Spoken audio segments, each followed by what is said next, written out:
Andika kichwa cha somo kinachosema umuhimu wa kujitathmini au kujipima maisha ya Ukristo.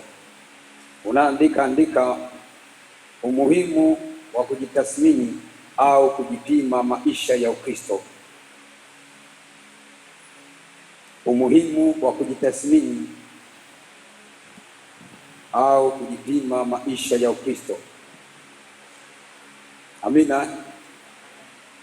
Tunamshukuru Mungu kwa kutuamini, si kwamba sisi ni wazuri au ni wema sana, ila neema ya Mungu umetunyosha mkono tutumike wakati huu, na wewe wakati wako utafika, utatumika.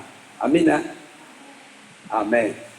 Basi tusome andiko letu la msingi kwenye hicho kitabu cha Wakorintho wa pili, ile sura ya 13 na ule mstari wa 5. Biblia inasema, jijaribuni wenyewe kwamba mmekuwa katika imani, jithibitisheni wenyewe, au hamjui wenyewe kwamba Yesu Kristo yu ndani yenu, isipokuwa mmekataliwa.